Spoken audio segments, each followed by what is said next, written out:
But first, Mo Salah's future at Liverpool remains unclear following his explosive interview last Saturday after he remained on the bench during their draw at Leeds. The Liverpool forward was left out of the squad for their midweek win at Inter Milan and is wanted by Saudi Pro League clubs. Good evening, Paul. Merson. Evening, Rob. The first chance you've had to have a bit of a swing at this, what would you like to give us? I'm on Mo Salah's side. I'm on Mo Salah's side. I think he's got a lot of too much stick. First people will go, oh, should he have done what he done? Maybe he shouldn't have done what he done, but he's a human being to start with. He's a winner. You know, this man's a top player. I think legends used very loosely in football. I really do. I think people go, he's a legend. He's a legend. You know, the figures he's put up on the wing, scoring goals and assists, is off the charts. We'll never see that again, in my opinion. All he's come out and said, he wants to play football. He's got the ump because he's not playing. How could you be slaughtered for that? I mean, I see people. I sat on here at the start of the season, a deadline day. There was players who were refusing to play for their clubs. And this lad is getting absolutely slaughtered. There's other players in the team that could have got dropped, and he's probably sitting there thinking, wait a minute, we're not very good and I'm not playing. Why is he playing and him playing and he's playing? And I just think it's wrong. And Liverpool wouldn't have won anything if it wasn't for Mo Salah, in my opinion. You take away Mo Salah's goals and his assists, I don't think there's any trophies in that cabinet for a while. I think it would be difficult to argue with that fact that Mo Salah has contributed almost as much as anyone else to the success, more than anyone else, for the success that Liverpool have had since 2019, maybe when they won the Champions League. But how much grace does that success give you if, in the current season, you're not playing well? No, I don't believe in one of them. I don't believe, because he's won all that, he should be playing. But he's not the only one who's been playing poorly. Do you know what I mean? And with Mo Salah can score out of anywhere. I always say Mo Salah's like the best, worst player you've ever seen. You know, he could be the best you've ever seen, and some days you watch him and you think, really, what's the hype? But what he does more than any other player that I have the utmost respect for is he could be having the worst game ever, but it never affects him. It always pop up. And I always think, as a manager, when you're struggling, do you drop your best player, your go-to player?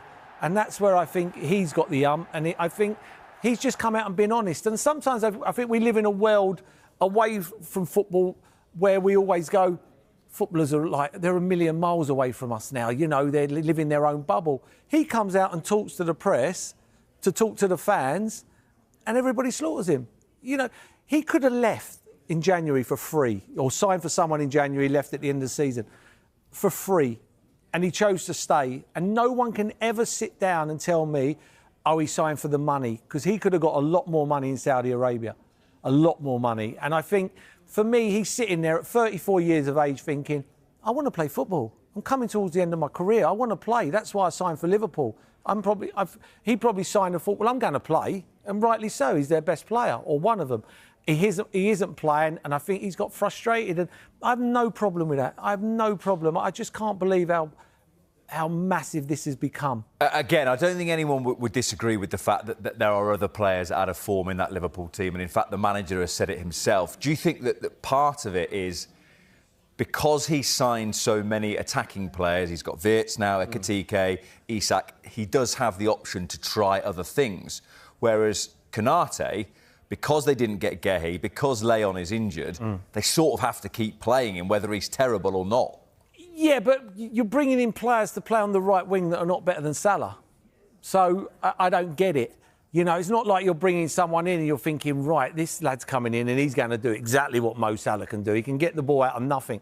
You've got to remember with Mo Salah, he's probably played with 4 or 5 fullbacks already this season. You know, I think it's a massive miss. You know, I don't think they took in consideration when Trent Alexander left. I think they were lazy. I think they thought, well, we got Bradley, we could play Szoboszlai there, we could play Curtis Jones there. Frimpong comes in. You know, he's an attacking player, not really a defensive player. And I just think when Trent Alexander was playing there, he used to get the ball on the halfway line, and you had to go and engage because he's the best passer in the Premier League, in my opinion, and he would destroy you. Now, all of a sudden, whoever plays at right back and gets the ball on the halfway line, teams are going, you can have it. We'll double up on Mo Salah. and we'll double. I played with one of the best players England have ever had, right? And I still hear people go, yeah, but he never done it for England. John Barnes. I played with John Barnes at England. We used to kick off and two players used to go and stand on him. They used to go, we'll stop him playing and we'll stop Liverpool. We'll stop England. And they did.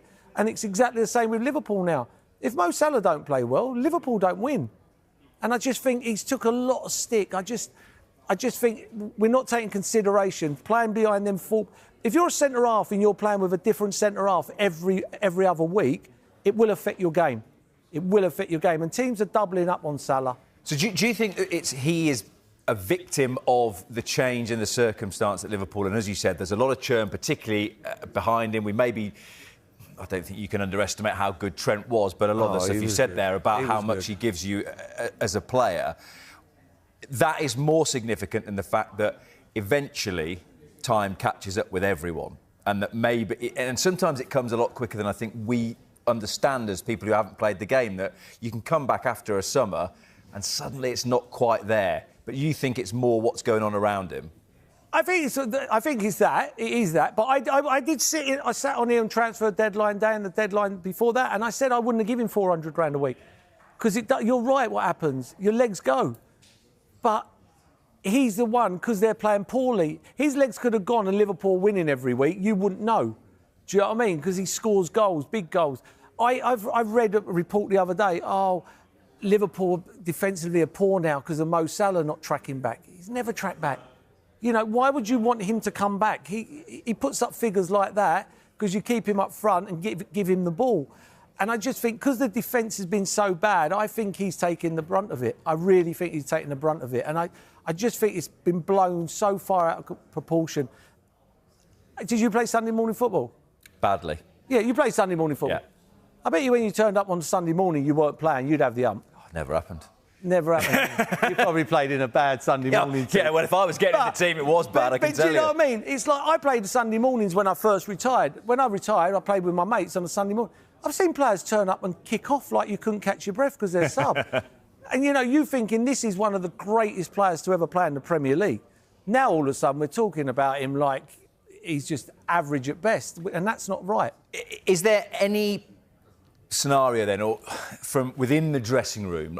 So I was thinking as I was driving down today about dressing rooms that you were in, that if you'd have come out and done that interview when you'd walked back in to get on the bus or you'd walked into training on Monday morning, what would someone like Tony Adams have said to you?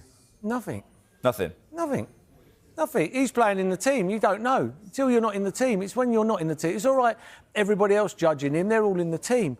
If Van Dijk weren't playing next week and he didn't play the week after and a week after, you think he'd be sitting there like laughing and joking? He'd be fuming. He'd be going, how are they playing in front of me? And sooner or later he would break. And especially when you could have left for a free transfer in January or at the end of the season. So for me, no, I don't get this one. I don't see there's a problem with the players. He hasn't slaughtered the players, has he? Not come out as... He hasn't, no. I just wonder whether, in the scenario that they're in, where they're struggling, that they're obviously not going to retain their title. There's a lot going on at the moment. Players trying to get into form. They're trying to integrate new signings, whether some players in that dressing room think, do you know what, that's a bit selfish there, that you've looked after yourself. And I know every player has to do that at the end of the day, but there are players thinking, at the moment, Mo, we really didn't need this as well as everything else we're trying to combat. I think it's done the players a favour. Do you? Well, we're not looking at the players now, are we? We're not looking at the performance of the players. Everybody's talking about Mo Salah.